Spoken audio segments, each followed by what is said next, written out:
¿Cómo andan amigos? Buenos días. Hoy es 27. Ayer hice un video que lo largué como a las 11, las 12 de la noche, acerca de mi desilusión de la política y del voto, y que todavía no sé si voy a votar, es decir, si voy a expresar mi voto, ¿no?, en las urnas, porque deja mucho que desear la política, más que otros años. Eh, Prácticamente el socialismo, la idea socialista y comunista es comunista avanzado en todos los ámbitos internacionales, ¿no? Y ya no hay partido que se diga demócrata ni liberal, eh, no hay fracciones demócratas y liberales. A Bolsonaro lo ahogó Lula con ciertos ardides este, en las urnas, ¿no? Obvio, y inclusive lo quieren anular como candidato a la presidencia por 8 años. Lo mismo pasa con Trump. A Trump le están inventando juicios y no quieren que surja porque hay grandes poderes maléficos, ¿no? Porque no son poderes políticos, son poderes maléficos.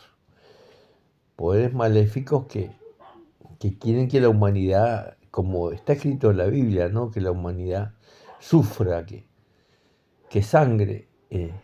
Y si no hay nadie que lo detenga y no hay personalidades que se opongan a ello, va a suceder.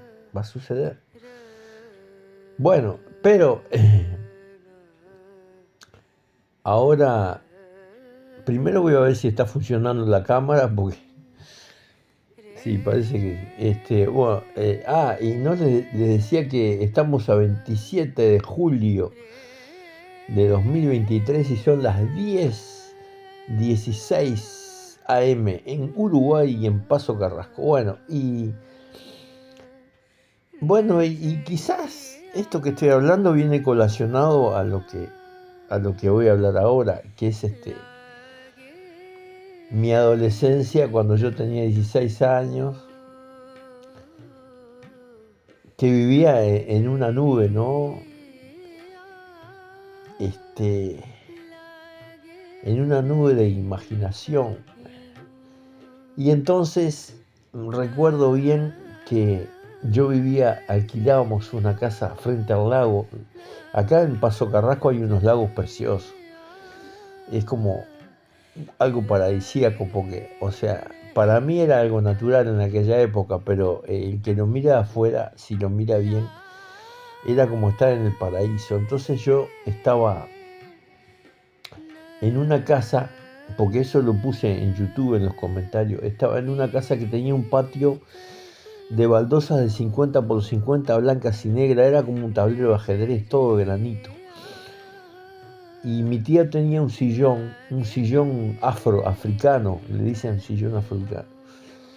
Entonces yo me sentaba en ese sillón africano con las patas para arriba, así tirado para arriba, y me ponía a leer. Y no sé si fue mi tío, ya había en la casa algunos libros que tenía mi tío. Mi tío era muy lector, pero lo que más leía era el diario. Él todas las mañanas se venía del Parque Hotel, porque trabajaba en el Parque Hotel de noche, trabajaba en el Parque Hotel, y después se quedaba a leer el diario. Y yo estaba en ese sillón y recuerdo que leí de Lobsang Rampa, de este escritor que les voy a hablar ahora, que es muy curioso y es fantástico, porque vos tenés un libro de Lobsang Rampa en la mano, te lo comés, de la forma que tiene para escribir, ¿no? Tan accesible, tan sencilla. Creo que leí La caverna de los antepasados, que me fascinó, y leí El cordón de plata también. Porque aparte lo que pasa que las carátulas de los libros de él eran muy atrayentes, porque eran carátulas coloridas. Aquí les voy a mostrar porque las tengo acá, miren.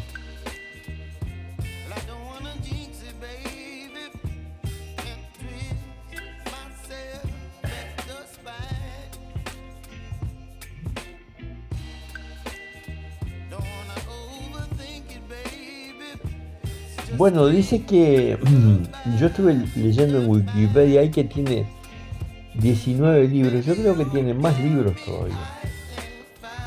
Que tenía 19 libros que editó, pero bruto.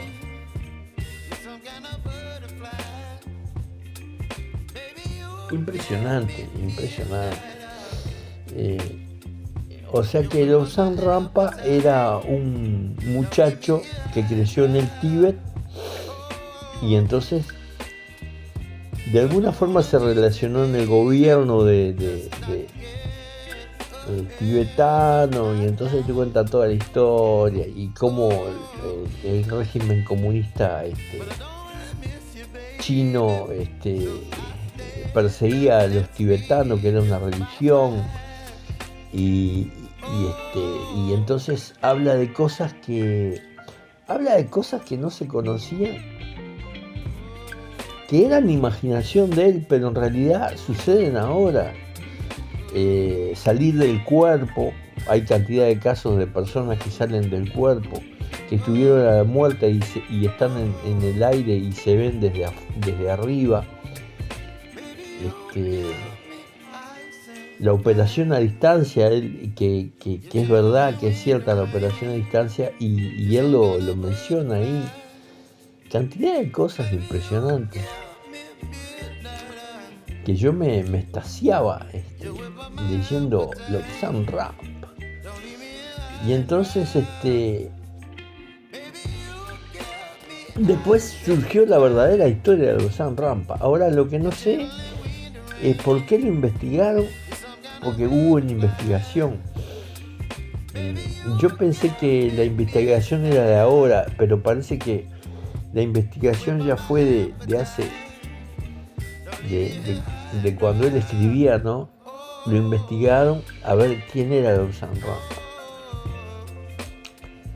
Entonces, pero yo, para mí, todo lo que él escribía para mí era cierto. Yo vivía esa imaginación, ¿no? Y cuánta gente, generaciones, se nutrieron de sus enseñanzas. Ahora les voy a leer un poquito de la Wikipedia de él. ¿Quién era Lobsang Rampa? Hay muchas cosas que dicen de él.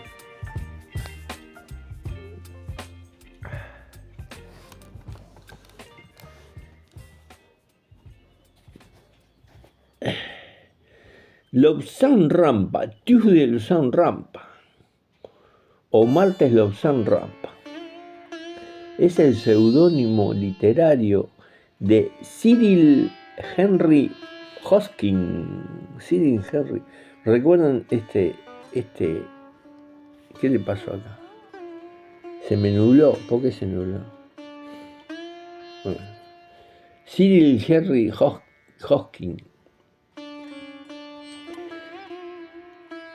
Philpont, Inglaterra, 8 de abril de 1910. Calgary, Canadá, 25 de enero de 1981. Autor de 19 libros sobre temas diversos como religión, ocultismo, el aura, la vida en el Tíbet o algunos fenómenos paranormales. En 1948 cambió su nombre legal a Carl Coe-Sou. Sus libros fueron muy polémicos debido a lo que describió en ellos. En su tercer libro, por ejemplo, declaró haber sido reencarnación de un lama tibetano fallecido.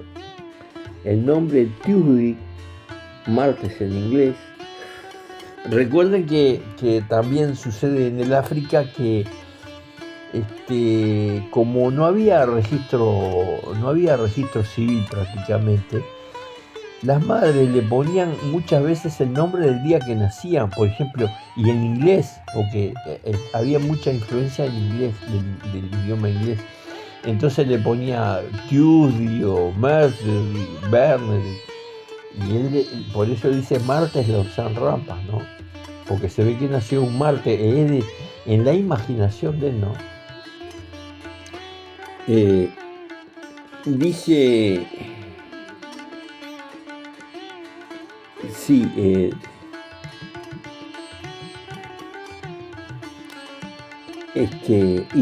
y bueno, y después yo leí más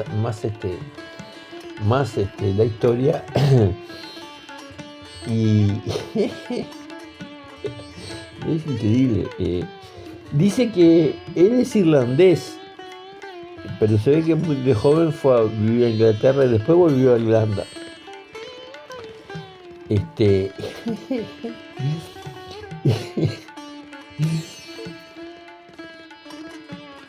He fallecido ya, a los 70 años falleció, pero, pero dice que se cayó de un abeto, y en el golpe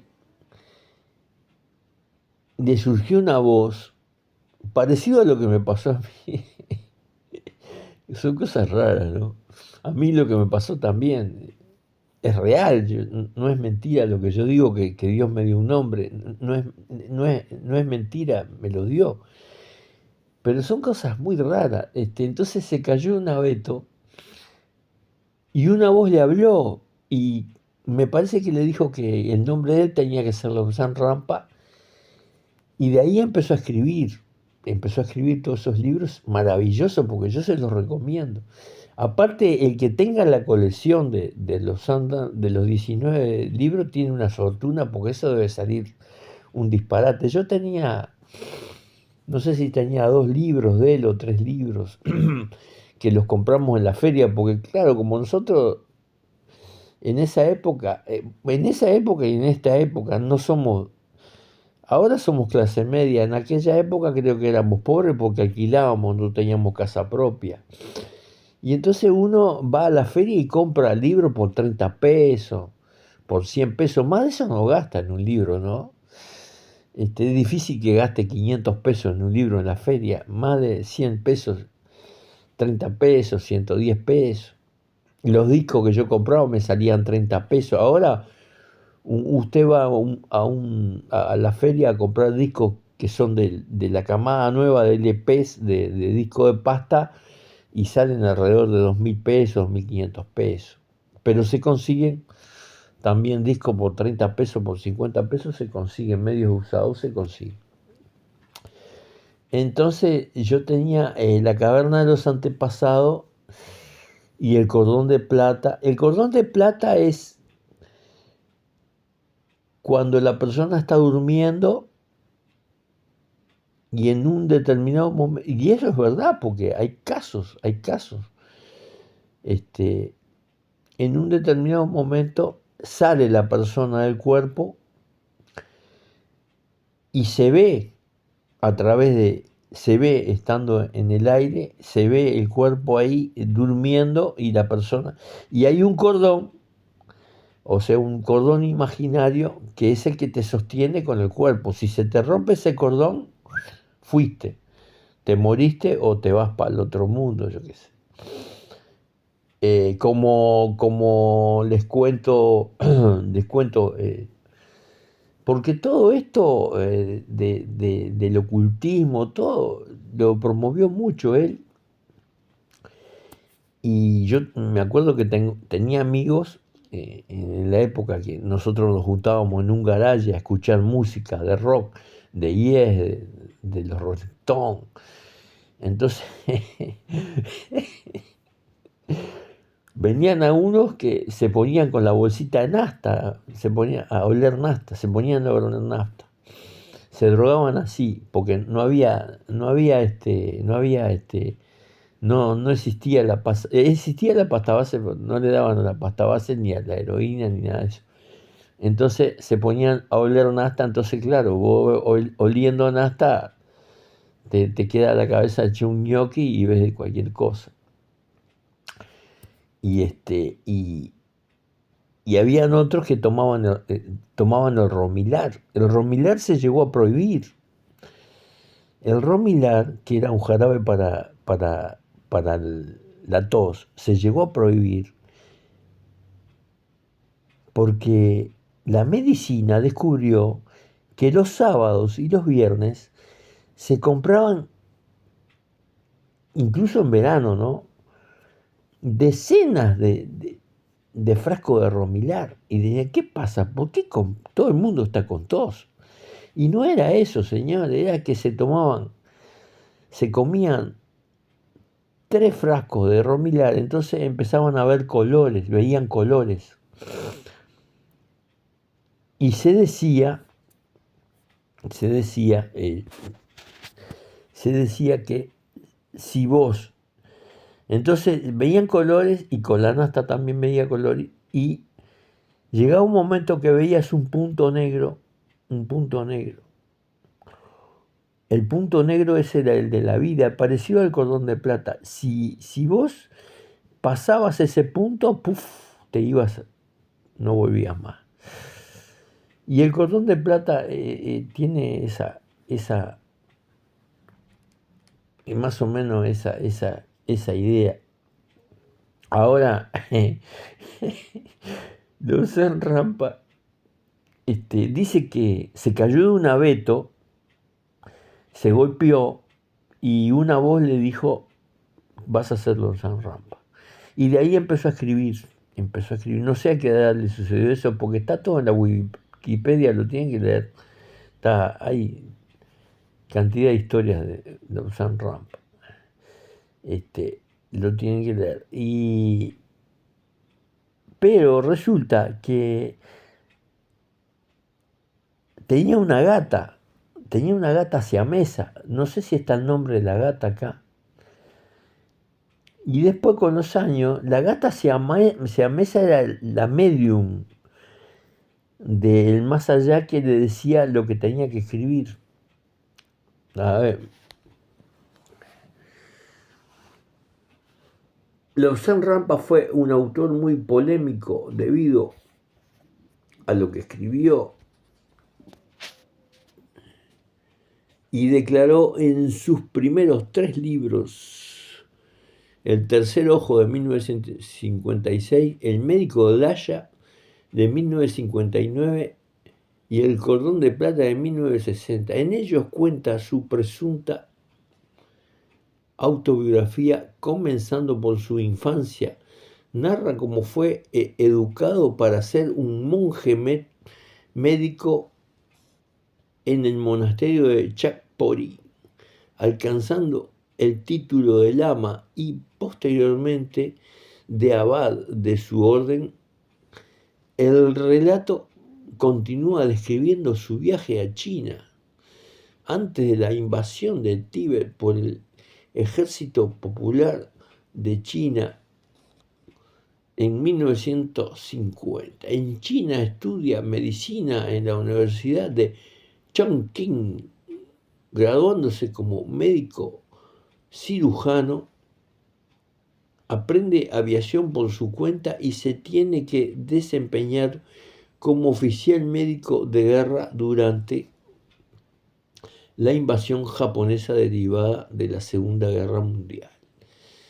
Es capturado, llevado a Japón, interrogado y torturado por las tropas japonesas. Finalmente puede escapar durante el bombardeo atómico de Hiroshima, llega a Rusia viajando hasta Moscú.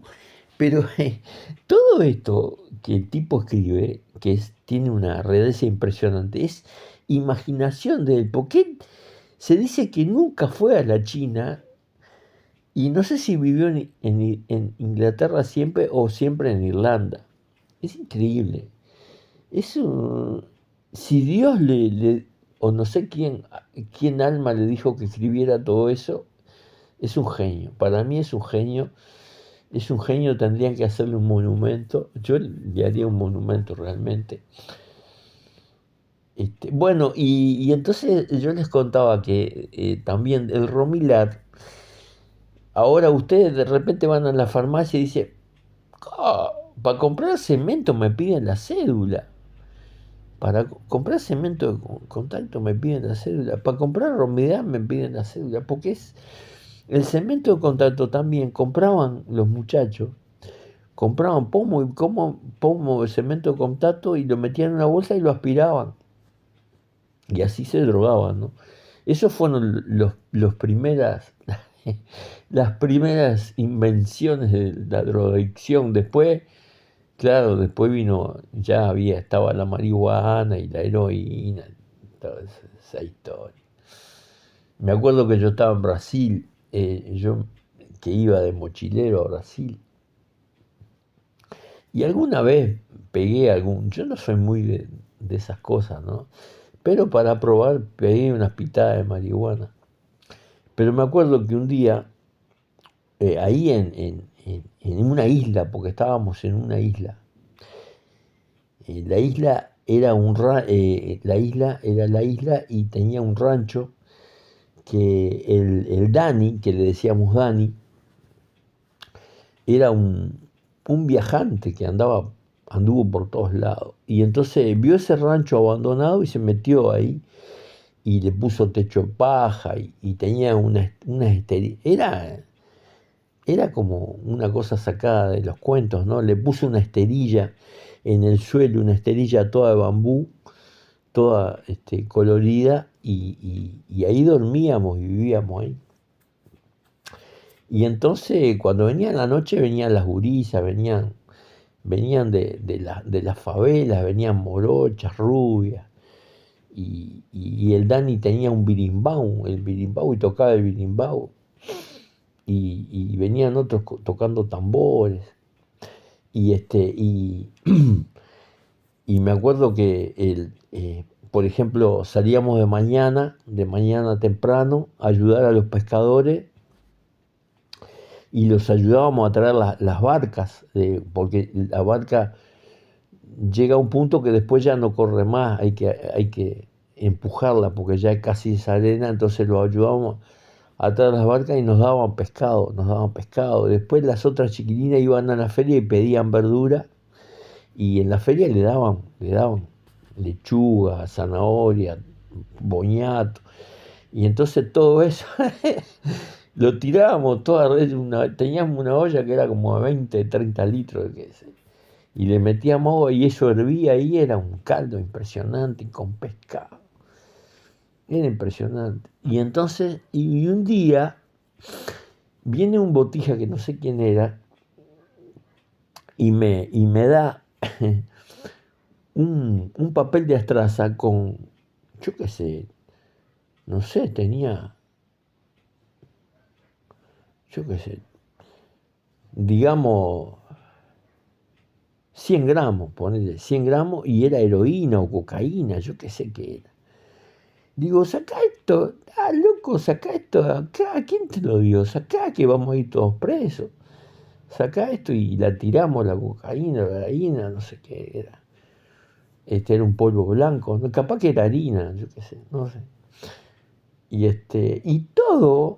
toda esa influencia venía también de las historias de los San Rampa. Es increíble.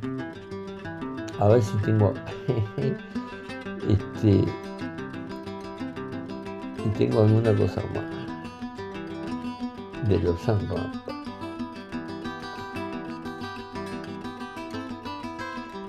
A ver, mira.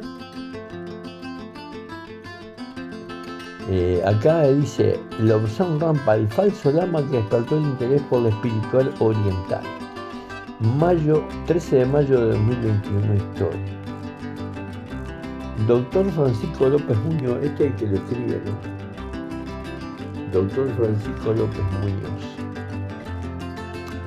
profesor de farmacología y vicerrector de investigación, ciencia, director de la Escuela Internacional, doctorado de la Universidad Camilo José Cela, académico de número de la Real Academia Europea de Autores de Barcelona, 1914.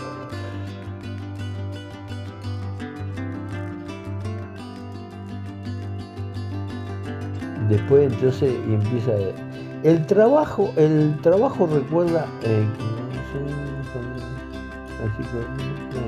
el trabajo recuerda la gran polémica que provocó a mediados del siglo pasado la publicación en el Reino Unido de la obra, que fue traducida al español como El Tercer Ojo, firmada por el supuesto religioso tibetano Tuyil Lobsang Rampa. Pese a que el manuscrito había sido rechazado por diversos editoriales por su clara falsedad y contradicciones con la tradición y religiones tibetanas, la obra vio finalmente la luz. Las críticas nefastas que recibió no impidieron que pronto resultase un gran éxito de venta ante la búsqueda de esa espiritualidad oriental de fuentes fiables o imaginarias de la sociedad occidental de los años 60 y 70. Finalmente, Tuyil Lobsang Rampa fue descubierto con su identidad real, que se llamaba Cyril Henry Hosking. Había nacido en la ciudad inglesa de Filton, Devon, hijo de un fontanero. Fue un niño enfermizo que no había estado jamás en el Tíbet y que abandonó la enseñanza secundaria. Vivía en Londres desde 1940 trabajando como comercial de instrumental quirúrgico y no hablaba ni una sola palabra de tibetano. Eso es real. La recambolesca historia publicada por el diario Daily Express de 1958 explicaba que el supuesto lama Hosking ya en 1948 había dado un giro excéntrico a su vida adoptando la identidad de Carl Kwang Shou. Por supuesto, este relato no solo influyó poco en las ventas crecientes, la gente que cree lo que quiere, dice Muñoz, ¿no?, sino que alentó una enorme polémica. De un lado, sus partidarios aceptaron la versión de Hosking en entera naturalidad; de otro, sus detractores vieron corroborada la teoría del fraude literario, una confrontación que aún hoy permanece viva, pues los textos de Rampa siguen teniendo lectores e incluso furibundos defensores que los consideran como una discutible fuente de inspiración, considerada los dos autores. Vamos a cortar acá porque yo creo que, no sé si se terminó la cámara ya. Después voy a seguir hablando porque la historia es más larga. Hasta luego, amigos, nos vemos y suscríbanse a Hombre Santo. Hasta luego.